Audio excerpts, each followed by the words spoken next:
Infierno en Pokrovsk. La ciudad está casi rodeada. El RCHSK exige la retirada urgente de las tropas. Refuerzo para el enemigo. 5.000 militares de Corea del Norte han llegado para la guerra contra Ucrania. El Ministerio de Defensa de Rusia ha declarado la guerra a los corresponsales militares que escriben sobre las bajas. Hemos llegado a este punto. Estados Unidos ha levantado las sanciones contra Lukashenko. ¿Será que el dictador bielorruso traicionó al ruso? Avance sensacional de los ingenieros militares ucranianos. La novedad sorprendió al mundo entero. Ataques con misiles contra centrales termoeléctricas clave de Rusia. La mitad del país está sin luz. Se han divulgado cifras alarmantes. Rusia ha matado a 660 niños ucranianos. Trump está preparando el asesinato del líder de Venezuela, Maduro. Putin amenaza al mundo entero con nuevos misiles nucleares. Hola, mi nombre es Katerina Nesterenko. Y ahora, las principales noticias. Pero antes, deja tu like en este video y suscríbete a nuestro canal para que no nos perdamos más aquí en YouTube. El ejército ruso ya ha ocupado cerca del 85% de Pokrovsk. Quien informa esto es la publicación Balt. También agregan que no hay señales de una contraofensiva ucraniana en el norte de la ciudad. Además, según datos del portal Deep State, el ejército ruso avanzó nuevamente en Pokrovsk en aproximadamente 3 aldeas más. Los rusos continúan acumulando fuerzas en Pokrovsk, donde están siendo constantemente vigilados y atacados. En los mapas de las operaciones militares de especialistas ucranianos, extranjeros e incluso de algunas publicaciones rusas, se muestra que, hasta el 4 de noviembre, todavía existe de hecho un corredor de unos 5 a 7 kilómetros de ancho, que está bajo control de las fuerzas ucranianas e impide que se hable de un cerco total en Pokrovsk. Sin embargo, en Ucrania ya se ha empezado a hablar públicamente sobre la necesidad de retirar urgentemente a los militares de la ciudad semi-asediada, mientras aún exista esa posibilidad. Sobre la situación en Melitopol se menciona en la publicación Ukrainian Watchman. Melitopol está bajo cerco operacional y ya desde hace bastante tiempo. Se ha empezado a hablar más de esto ahora porque la situación en Pokrovsk se ha agravado. Todas las rutas hacia Melitopol están bajo control del enemigo mediante el uso de drones. Según analistas del Instituto para el Estudio de la Guerra, el enemigo ha tenido éxito en las regiones de Donetsk y Kharkov. De hecho, la situación es tensa y, por ahora, nadie se atreve a predecir qué sucederá con Pokrovsk. No me canso de admirar el coraje y el heroísmo de los soldados ucranianos. Ellos mantienen la línea del frente y se enfrentan a una horda enorme que los supera en número. Por eso, les pido que apoyen a las Fuerzas Armadas de Ucrania. Y si no pueden ayudar económicamente, escriban palabras de apoyo para ellos en los comentarios. Sé que ellos nos están viendo. Miren esta noticia. Corea del Norte envió 5.000 militares más a Rusia. La agencia surcoreana Yonhap informó esto, citando al Comité Parlamentario de Inteligencia. Alrededor de 5.000 trabajadores militares norcoreanos están siendo enviados gradualmente a Rusia desde septiembre y, según el diputado Lee Sung-gon, se espera que participen en la reconstrucción de la infraestructura. Según el diputado, Seúl también observa señales continuas de entrenamiento y selección de personal, además de preparativos para nuevos envíos de tropas a Rusia. De acuerdo con datos de la inteligencia surcoreana, actualmente hay alrededor de 10.000 militares norcoreanos en la región fronteriza entre Rusia y Ucrania. Además, cerca de 1.000 zapadores de Corea del Norte están involucrados en operaciones de desminado. Como se sabe, a cambio del envío de tropas, Corea del Norte recibe de Rusia ayuda financiera, tecnologías militares, alimentos y fuentes de energía, lo que permite a Pyongyang evitar las consecuencias de las sanciones internacionales impuestas por sus programas nuclear y de misiles. ¿Qué opinas de esta amistad mutuamente ventajosa entre Corea del Norte y la Federación Rusa? Escríbelo en los comentarios, no te contengas. Y ahora, atención, presta atención a estos números. Solo en los territorios controlados por Ucrania, más de 660 niños murieron y más de 2.000 resultaron heridos. Y estos son solo los casos confirmados. Estas desoladoras estadísticas de niños muertos y heridos debido a la agresión de Rusia fueron divulgadas por el jefe de gabinete del presidente, Andriy Yermak, quien también pidió al mundo que responsabilice a Rusia. Yermak escribió sobre esto en su artículo para la publicación estadounidense Washington Examiner. Escribo no solo como funcionario, sino también como testigo del mal sistemático. La guerra de Rusia contra Ucrania es una guerra contra los niños, un ataque deliberado e implacable contra los más vulnerables. Las cifras impresionan. Según Yermak, miles de niños fueron llevados a Rusia para borrar su identidad ucraniana. A ellas les lavan el cerebro, las preparan para la guerra y las convierten en instrumentos del imperio ruso. Además, hasta ahora se desconocen las pérdidas exactas de niños en los territorios ocupados. La forma en que tratan a los niños es el testimonio más terrible de la bancarrota moral de Rusia. Recuerden a Philip, un joven de 17 años que fue llevado a la fuerza a Rusia. Fue adoptado por María Lvova-Belova, comisionada de Vladimir Putin para los derechos de los niños, contra quien existe una orden internacional de arresto. Según sus propias palabras, ella tuvo que reeducar a Philip porque cantaba canciones ucranianas y no quería renunciar a su identidad. Eso es genocidio, no daño colateral. Es una estrategia deliberada de destrucción del corazón y el alma de una nación. Ucrania sigue trabajando para traer de vuelta a los niños. Ya fue posible devolver a 1.744 niños desde Rusia. En su artículo, Yermak pidió a la comunidad internacional acciones concretas, el fortalecimiento de las sanciones y el apoyo militar a Ucrania, además de solicitar el reconocimiento de Rusia como un Estado terrorista. Dale like si estás de acuerdo con esta posición. Leyendo los comentarios de los episodios anteriores, veo que muchos nos ven desde Kazajistán, Moldavia, Europa e incluso desde Estados Unidos. Nosotros, los ucranianos, estamos muy agradecidos por su apoyo y nos sentimos orgullosos de tener espectadores tan sensatos. Escriban en los comentarios de este episodio desde qué país nos están viendo. ¿Y en su país apoyan nuestra lucha contra el imperio del mal? Siempre leo sus comentarios con mucho gusto. Y mientras tanto, seguimos adelante. Ahora viene la parte más interesante. El Departamento del Tesoro de los Estados Unidos anunció un alivio parcial de las sanciones contra Bielorrusia. En particular, se suspendieron las restricciones a la aerolínea nacional Belavia y se autorizaron operaciones relacionadas con el avión presidencial de Alexander Lukashenko. La información fue divulgada por la agencia Reuters. Cabe destacar que esta medida forma parte de un acercamiento gradual en las relaciones entre Estados Unidos y Bielorrusia. Como escribe Reuters, en septiembre, tras el llamado del presidente estadounidense Donald Trump, Bielorrusia liberó a 52 prisioneros. En respuesta, Washington prometió aliviar las sanciones, incluso para Belavia, lo que ayudará a la empresa a realizar mantenimiento y comprar repuestos para los aviones. En la Oficina de Control de Activos Extranjeros del Departamento del Tesoro, el martes, las sanciones fueron oficialmente retiradas a Belavia, de una aeronave operada por la aerolínea que anteriormente se consideraba de uso exclusivo de altos funcionarios y miembros de la familia de Lukashenko. También se emitió una licencia general que permite determinadas transacciones relacionadas con el uso de 3 aviones de Lukashenko, que anteriormente estaban bajo sanciones. De acuerdo con declaraciones anteriores del Ministerio de Hacienda, la licencia incluye un avión Boeing 737 perteneciente al gobierno de Bielorrusia y utilizado como avión presidencial, además de otra aeronave que formaba parte de la flota de aviones presidenciales.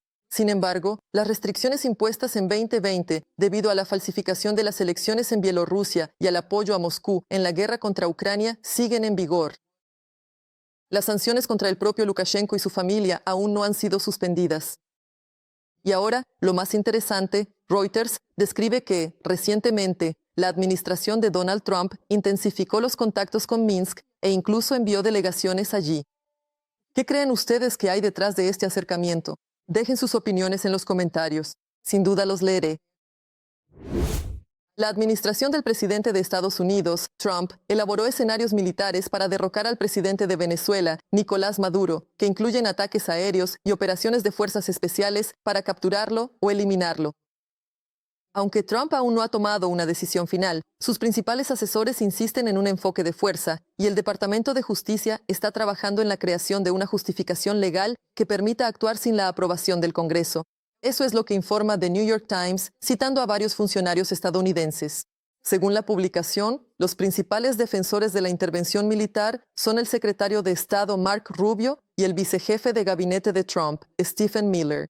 El propio Trump aún está indeciso, temiendo que la operación pueda fracasar y convertirse en una derrota vergonzosa. Sin embargo, su principal motivación y el tema de preguntas constantes a los asesores es el posible beneficio para Estados Unidos, especialmente el control sobre las enormes reservas de petróleo de Venezuela, que son las más grandes del mundo.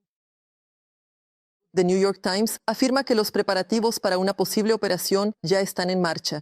Desde finales de agosto, Estados Unidos ha ido aumentando gradualmente su presencia militar en el Caribe. Ya hay cerca de 10.000 militares estadounidenses en la región.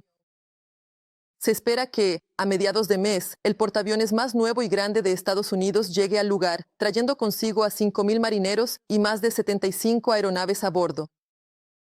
La decisión final de Trump probablemente se tomará después de la llegada del portaaviones. Actualmente hay tres principales opciones de acción militar sobre la mesa de Trump. La primera opción prevé ataques aéreos contra objetivos militares y unidades leales a Maduro, con el objetivo de provocarlo, hacerlo huir y dejarlo vulnerable a ser capturado. La segunda opción, más arriesgada, implica el uso de unidades de élite, como la Delta Force, una de las unidades más secretas y de máximo nivel de las Fuerzas de Operaciones Especiales de las Fuerzas Armadas de Estados Unidos, o un equipo de élite de los Navy SEALs para capturar o eliminar directamente a Maduro. El plan más complejo y de mayor escala prevé el desembarco de fuerzas especiales estadounidenses con el objetivo de tomar el control de aeropuertos, campos petroleros y otras infraestructuras críticas del país. ¿Y tú qué opinas de toda esta historia? ¿Qué piensas tú? ¿O invención de periodistas o no? Mientras tanto, en Rusia todo sigue estable. El dictador de toda Rusia, Putin, una vez más se jactó del desarrollo de armas nucleares y está asustando a Occidente. Así, en la ceremonia de premiación de los desarrolladores de los misiles Burevestnik y Poseidón, Putin contó que en estos misiles se utilizan únicamente materiales nacionales. En la zona durante las pruebas del Burevestnik, el 21 de octubre, había constantemente un barco de reconocimiento de la OTAN. No interrumpimos su trabajo. Les dejamos mirar. Además, según Putin, ya se está desarrollando una nueva generación de armamento basada en la instalación nuclear utilizada en el Burevestnik. Estas tecnologías, según él, ayudarán a construir una estación en la Luna. Creamos, pusimos en servicio y comenzamos la producción en serie del complejo de misiles de alcance medio Orenik. Equipamos nuestros misiles balísticos intercontinentales y misiles de submarinos con modernos sistemas para superar la defensa antimisiles. Y ahora, este año, vamos a poner en operación experimental y el próximo año ya en servicio de combate los sistemas con el misil intercontinental pesado Sarma. Finalmente, Rusia también está adquiriendo misiles de crucero de alcance ilimitado Burevestnik y el vehículo submarino no tripulado Poseidon, ambos con sistemas de propulsión nuclear. Nuestro país no amenaza a nadie. Rusia, al igual que todas las demás potencias nucleares, desarrolla su potencial nuclear, desarrolla su potencial estratégico. Personalmente, no estoy sorprendida. Cuando no tiene nada de qué presumir, Putin siempre recuerda las armas nucleares. Mientras Putin presume de su arsenal nuclear, Rusia sufre otro ataque de drones ucranianos. Ya varias noches seguidas los buenos drones llegan exactamente a donde deben. Por ejemplo, la noche pasada, algo explotó fuertemente en la zona de la central termoeléctrica de Oriol.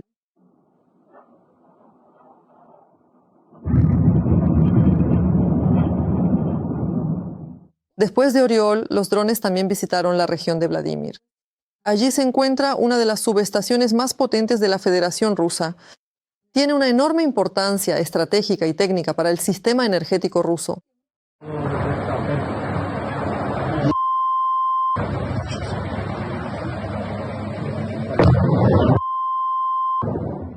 Espero que cada noche sea así para ellos. ¿Ustedes también? Entonces denle like a este video, veamos cuántos somos. Son cada vez más frecuentes, lejanos y efectivos los ataques aéreos de las Fuerzas Armadas de Ucrania contra objetivos militares y energéticos de la infraestructura rusa. Y con el último ataque, la planta de Ashim en Bashkortostán y la refinería en Novgorod. Ahora, sobre la táctica aérea. Las Fuerzas Armadas de Ucrania antes del invierno. ¿Por qué es tan exitosa?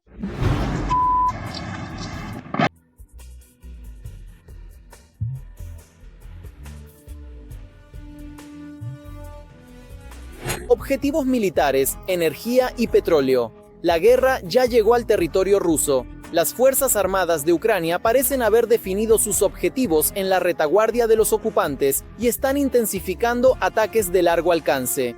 Uno de los principales objetivos es obligar a Rusia a poner fin a la guerra, para que el costo de esta guerra sea mayor para Rusia, para que haya más motivación para terminarla. Al mismo tiempo, las fuerzas de defensa aumentan la motivación de los rusos cada día. Así, en las últimas semanas, no ha pasado ni una sola noche sin que algo explotara, se incendiara o fuera destruido en Rusia. Hemos recopilado los episodios más destacados.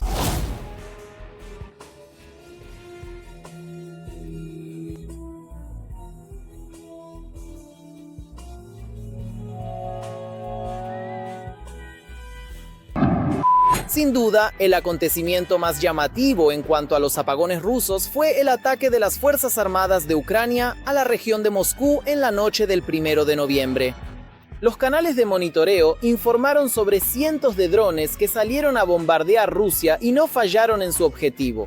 Aunque el sistema energético de Moscú resistió en los alrededores de la capital, lograron dejar sin electricidad a poblaciones enteras. En particular, la región de Moscú y la ciudad de Shukovsky quedaron sin luz.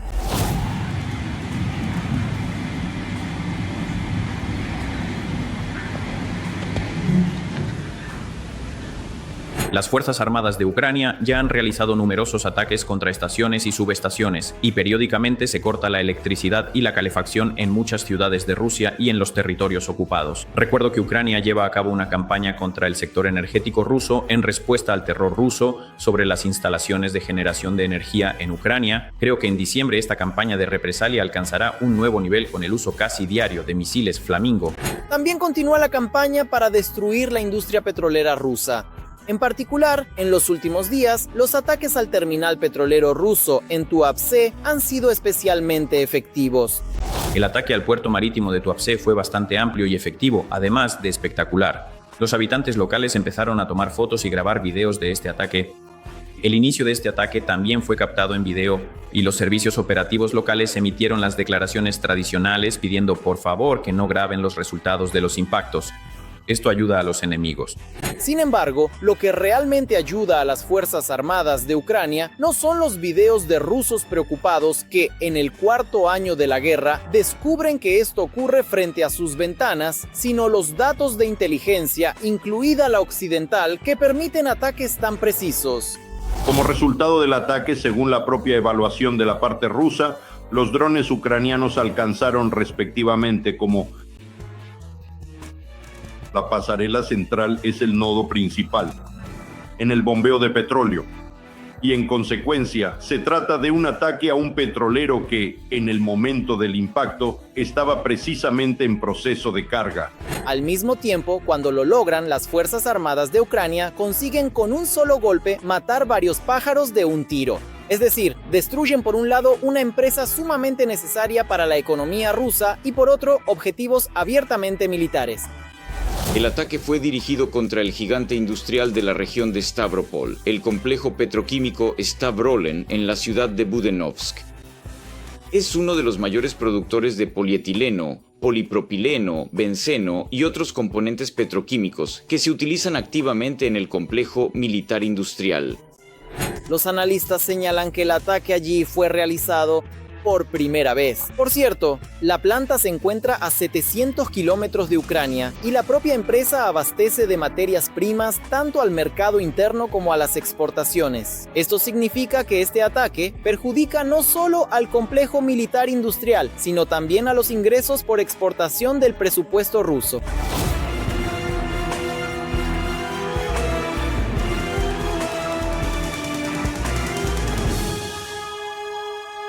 Las fuerzas de defensa también actúan contra objetivos de la Federación Rusa en los territorios ocupados. Hace unos días, los habitantes de Crimea lo sintieron especialmente tras uno de los mayores ataques al territorio en los últimos meses, en particular contra los depósitos de petróleo en Gvardeyskoe y Sebastopol. El resultado de este episodio es el siguiente. En tan solo una hora, 2 grandes instalaciones petroleras en Crimea quedaron fuera de servicio. Esto significa la pérdida total de la estabilidad del suministro logístico de los ocupantes en este sector, especialmente en el contexto de la destrucción y el fuera de servicio del mayor terminal petrolero en Feodosia y la escasez general de gasolina en la propia Rusia, que recuerdo es la única fuente de abastecimiento para los depósitos de petróleo de Crimea. De lo más reciente, en la noche del 4 de noviembre, los drones y también los misiles Storm Shadow de las fuerzas de defensa lograron causar daños, tanto a la infraestructura energética y a los depósitos de petróleo rusos, como también complicar significativamente su permanencia en los territorios ocupados, desconectando de hecho en la zona afectada todas las instalaciones modernas y funcionales para todos los usuarios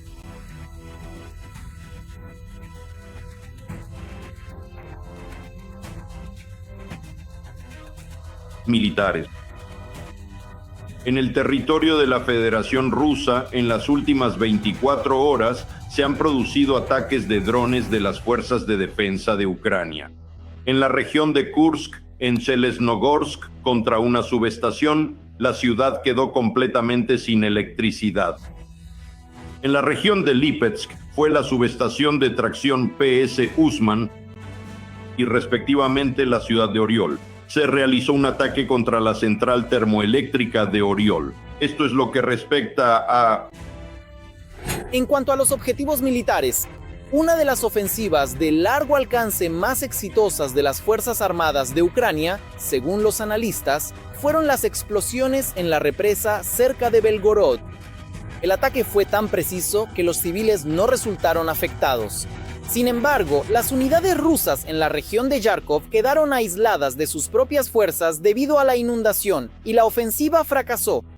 Un objetivo importante es golpear las capacidades logísticas de Rusia, atacar los depósitos de municiones, aeródromos, aviones y concentraciones de tropas para crear dificultades a la maquinaria militar de Moscú, para atacar los centros desde donde Rusia dirige las operaciones en el frente y desde donde puede atacar la infraestructura estratégica de Ucrania, incluida la energética.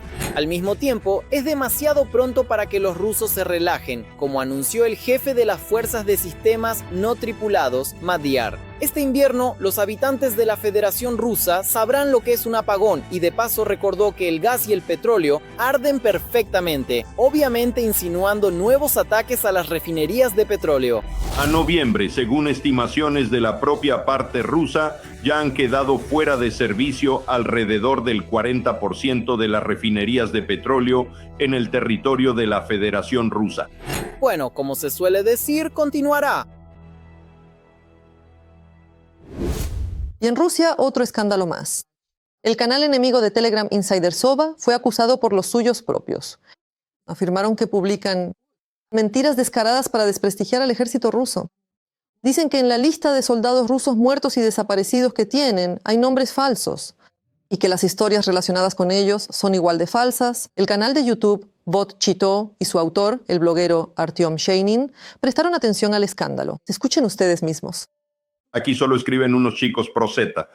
Luchadores, supuestamente por la causa justa y la libertad, el canal de Telegram de los insiders lo publica todo y a todos. No deja de difundir bulos intentando desprestigiar al mando del 25º Ejército. Por su parte, el canal de Telegram Insider Sov insiste en que tiene razón. Dicen que todo lo que publican es verdad.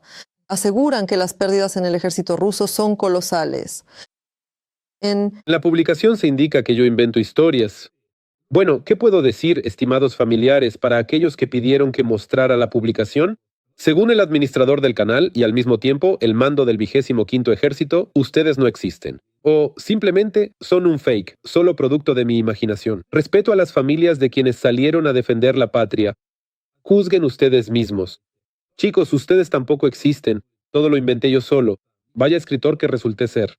Y lo más curioso es que en mi cabeza nacen historias en las que ustedes creen, no porque ustedes mismos o sus familiares vivan esta operación militar especial, sino simplemente porque son tontos, perdonen mi franqueza, según la opinión del mando del 25º Ejército, y no son capaces de verlo todo con sus propios ojos.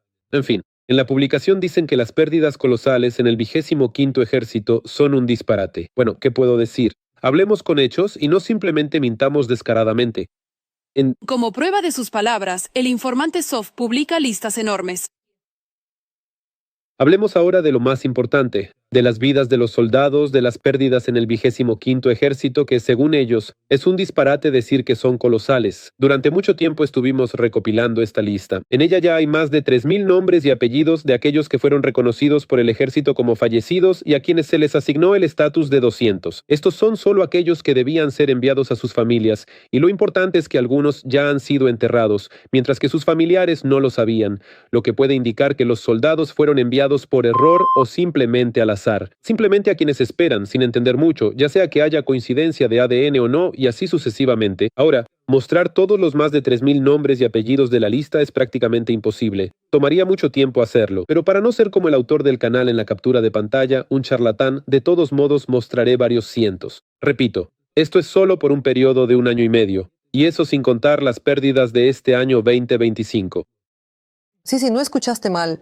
El informante SUF escribe que estas son listas de esos más de 3.000. A quienes reconocieron en el ejército, y esto es solo en 1 año y medio, solo de aquellos de los que se tiene información, sin incluir el año 2025. Cuando las pérdidas solo aumentaron, aquellos que fueron reconocidos pero no evacuados, sin incluir a los heridos graves que no volverán al servicio. Usted, estimado comandante del 25º Ejército, general de división Rustam Abudovich Yusupov, si es que aún está al mando, en lugar de darse cuenta de que todo sale a la luz y que nada se puede ocultar, debería entender cuáles son los problemas en su ejército, quién toma las decisiones en el terreno y qué decisiones están tomando. Han decidido mentir descaradamente y fingir que no pasa nada, echar la responsabilidad sobre otros y crear la ilusión de que todo está bien. ¿Para qué se creó el 25º Ejército en 2023? Para destruir a sus propios soldados.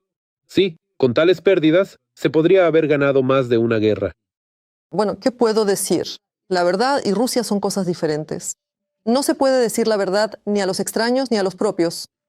Y menos aún si se trata de cifras, nombres, listas, largas listas de aquellos a quienes Rusia misma arrastró a esta guerra. Dale like si estás de acuerdo. Los servicios secretos rusos se han activado en Polonia para agitar sentimientos antiucranianos en todo el país. El principal mensaje de esta campaña del Kremlin es el siguiente. Para los polacos, Ucrania es peor que Rusia. Y lamentablemente este trabajo del FSB ya está dando sus frutos antiucranianos. El número de ataques y delitos cometidos por polacos contra ciudadanos ucranianos ha aumentado drásticamente en el último año. Los ucranianos son atacados en las calles con gritos de «vuelvan a casa y vayan al frente». Incluso insultan a los niños. De hecho, esto es una humillación, digámoslo claramente. Y esto ocurre en la escuela. Se tiraban al suelo, gritaban «misil, al suelo». Y por supuesto se reían, porque es un chiste muy gracioso, entre comillas.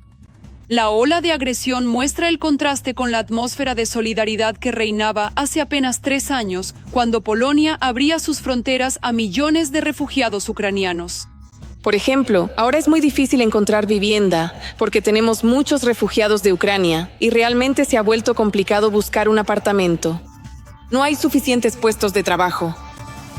El nivel de robos en Polonia, en los que las víctimas son ucranianos, ha aumentado en un 57%. Ha aumentado el número de casos de acoso, robo de datos personales, coacción y chantaje. Más de una vez ha pasado que cuando alguien escuchaba que hablábamos en nuestro idioma, reaccionaba de inmediato de forma agresiva. Y esto sucede en el tranvía, en la tienda y en otros lugares públicos. Una vez un hombre simplemente me insultó en la parada, sin ningún motivo. Me dijeron que era un parásito y que debía volver a casa. Solo en 2024, los ucranianos han aportado al presupuesto de Polonia más de 18.000 millones de zlotys. Casi 1 millón de personas se benefician de la protección temporal. Los expertos también hablan de la desinformación en la que está implicado el Kremlin. La publicación señala que los ucranianos están siendo cada vez más golpeados y humillados. Una prueba para los partidarios de Bandera ha aparecido en la frontera entre Ucrania y Polonia. Los chauvinistas polacos odian a los ucranianos y su idioma. Makola, es hora de trabajar. En Polonia, los ucranianos desempleados fueron privados de las prestaciones sociales. Además, la negatividad entre los polacos se está extendiendo debido a la crisis económica y la manipulación política.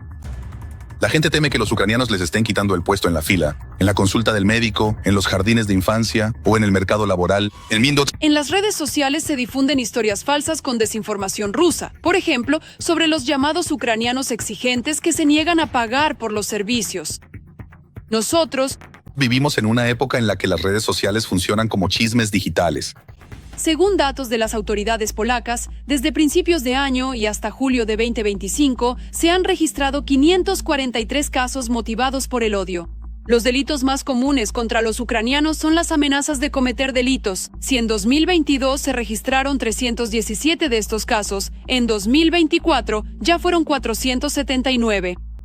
Cabe señalar que los delitos motivados por el odio son una forma de discriminación y una violación de los derechos humanos. ¿Por qué los polacos buscan traición entre los ucranianos cuando el enemigo ya se ha infiltrado? Las granjas de bots del Kremlin operan en Internet y los espías actúan directamente en el país. Recientemente, en una ciudad polaca fue detenida una pareja que estaba en contacto con representantes del FSB de Rusia bajo el esquema de recibir un paquete con un potente explosivo a través de un servicio de mensajería. En Polonia fue detenido un presunto mensajero de la inteligencia rusa. Rusia preparaba actos terroristas en Europa utilizando drones y latas de conserva con potentes explosivos adheridas a los vehículos no tripulados. El primer ministro de Polonia, Donald Tusk, declaró que ya han sido detenidas 8 personas, sospechosos de preparar actos de sabotaje. El caso se encuentra en fase de investigación. Se están llevando a cabo medidas operativas adicionales. En el país no acusan abiertamente a Rusia ni revelan en qué consistían exactamente los actos de sabotaje planeados ni quién está detrás de ellos. Al mismo tiempo, el país se está preparando para una posible guerra con la Federación Rusa junto con los países de la Alianza del Atlántico Norte, que podría comenzar ya en el año 2027. Nuestros servicios de inteligencia señalan un posible escenario de este tipo. De esto hablan tanto los comandantes de la OTAN como nosotros mismos. Hacemos esto para enviar una señal clara a Rusia y China. Conocemos sus planes y queremos impedirlos. Ya en varias ocasiones, los países europeos se han encontrado con drones desconocidos en su territorio. Estos drones vigilan aeropuertos y bases. Por ejemplo, durante unos ejercicios internacionales en Polonia, los militares de los Países Bajos vieron un dron cuando acamparon en un aeródromo. Se inventan todo el tiempo nuevos sustos. Mira, en Polonia llegaron drones. ¿De dónde vinieron? ¿Vinieron a Ucrania? El registro de drones rusos en territorio polaco influyó en que se duplicara la cantidad de polacos dispuestos a movilizarse voluntariamente al inicio de la guerra. Pero esa cantidad sigue siendo insuficiente. Solo el 39% de los polacos apoyan la reanudación del servicio militar obligatorio. Los partidarios son principalmente simpatizantes del gobierno polaco y personas mayores de 70 años, especialmente los habitantes de zonas rurales. Al mismo tiempo, los opositores son en su mayoría mujeres, jóvenes menores de 30 años y residentes de grandes ciudades con educación superior. A pesar de la amenaza del norte, los polacos caen en las provocaciones de los rusos y no confían plenamente en su gobierno. Precisamente esto puede jugarles una mala pasada y contribuir a debilitar a Polonia, que es lo que busca el Kremlin. Ingenieros ucranianos han creado un análogo de los Mavics chinos, tan demandados en el frente. Y esto es solo una de las novedades de la industria militar nacional, que las produce a una velocidad vertiginosa. Les contaremos sobre los desarrollos más recientes y más efectivos de los ingenieros militares ucranianos. Reconocimiento, corrección de fuego, destrucción de objetivos mediante el lanzamiento de municiones. El dron chino Mavic es casi el arma principal de las Fuerzas Armadas de Ucrania en la guerra contra el ocupante. Y ahora la industria ucraniana ha comenzado a suministrar UAV tipo Mavic de producción nacional al frente. Un tal señor X invirtió, creó el Mavic ucraniano y pronto lo veremos. Ya hemos entregado el primer millar al campo de batalla. En comparación con el Mavic chino, el análogo ucraniano tiene un mayor radio de vuelo y puede transportar una mayor carga útil. Se utiliza no solo para reconocimiento, sino también para misiones de ataque. La importancia de la aparición de drones ucranianos en este nicho es difícil de sobreestimar, ya que hay enormes problemas con el suministro de Mavics a Ucrania. DJI prohibió la venta a Ucrania, declarando piadosamente que su producto no está destinado a fines militares, por lo que los drones deben adquirirse a través de terceros. Los problemas de seguridad son evidentes. El Pentágono prohibió cualquier uso de drones DJI, que envían datos a los fabricantes. DJI también añadió funciones de seguridad que hacen imposible volar los modelos más recientes en zonas geobloqueadas, incluida Ucrania, sin hackeos a gran escala. Por último, la producción soberana de drones. Se presenta como un potencial estratégico clave para el futuro. El análogo del dron chino Mavic se llama Shmavic, pero a pesar de su nombre irónico, ya ha pasado la certificación y cuenta con funciones nada despreciables. Shmavic se posiciona como un dron táctico de reconocimiento, diseñado para llevar a cabo tareas operativas en la línea del frente, a diferencia del Mavic civil, que se utiliza principalmente para fotografía y videografía aérea. El Shmavic está diseñado para condiciones de combate. Tiene un alcance de hasta 15 kilómetros, una duración de vuelo de hasta 60 minutos y está equipado con un sistema de navegación confiable, resistente a las interferencias. Ya el año pasado, el Estado declaró su interés en reemplazar los drones chinos. Ahora, los fabricantes ya han pasado la certificación de los Mavics ucranianos y se ha establecido la producción. A día de hoy es imposible reemplazar por completo en poco tiempo toda la flota de drones que se utiliza en el territorio de Ucrania. Nuestros armeros ya cuentan con desarrollos y diseños propios que satisfacen las necesidades de nuestras fuerzas de seguridad y defensa. Ahora es necesario escalar esta producción y reducir al máximo la cantidad de análogos extranjeros, pasando a modelos nacionales. Ya existen numerosos análogos ucranianos del Mavic, incluyendo el Ukr-Porter, Yaitia y el encantador Shmavik. Son más grandes que los drones DJI Mavic y están equipados con un mayor alcance de comunicación. Tienen resistencia a las interferencias y cuestan más caros, pero pueden resultar más económicos gracias a su mayor fiabilidad. Para nosotros, el indicador clave no es el precio por dron, sino el costo de una sola misión. Mientras que un Mavic típico realiza alrededor de 60 misiones por dron, nuestros sistemas realizan en promedio unas 300 misiones por unidad. Con un precio de compra comparable, el costo de una sola misión es 5 veces menor. Esto significa que las unidades militares que operan nuestros drones obtienen un beneficio económico total mucho mayor. Fabricante de drones. La producción independiente de UAV es un elemento fundamental de la guerra moderna, y Ucrania lo sabe mejor que nadie, ya que los UAV de corto alcance y los drones de ataque de largo alcance se han convertido en elementos clave de la defensa nacional. El meme del día. La contraseña del sistema de videovigilancia del Louvre era Louvre. Esta es la continuación de la historia del sonado robo en París, que fue seguida por todo el mundo. Documentos confidenciales revisados por el periódico francés Libération evidencian una larga historia de vulnerabilidad en la seguridad del Louvre. El medio informa que los guardias del museo utilizaban un software adquirido en 2003 que hace mucho tiempo dejó de recibir soporte del desarrollador. Además, las contraseñas consistían en una sola palabra sencilla. Uno de ellos es el Louvre. Actualmente, la policía considera que 4 personas están involucradas en el último robo en el Louvre. 3 sospechosos ya han sido detenidos. Se dice que 2 de ellos robaron las joyas, mientras que otro esperaba a sus amigos en la salida del museo con un scooter. Las joyas aún no han sido encontradas. Les recuerdo que los ladrones se llevaron 8 joyas valiosas, en particular una tiara de zafiros, un collar y un pendiente a juego. Un collar de esmeraldas y unos pendientes a juego, así como una tiara y un broche que pertenecieron a la emperatriz Eugenia, esposa de Napoleón III. Había también un 9º objeto que la policía logró recuperar, la corona, que contiene más de 2.000 diamantes y 56 esmeraldas. ¿Qué les parece toda esta historia del robo? ¿Creen que todo esto fue una acción planificada con la ayuda de algún empleado o fue una coincidencia debido a la negligencia de la seguridad? Escriban sus opiniones en los comentarios, sin falta los leeré. ¿Qué les parecen nuestras noticias? Escriban qué deberíamos cambiar para mejorar. Sin duda lo tendremos en cuenta. Por ahora, denle like a este video para apoyar lo que hacemos. Y no olviden suscribirse a nuestro canal Ucrania Hoy, para no perderse los próximos episodios. Nos vemos.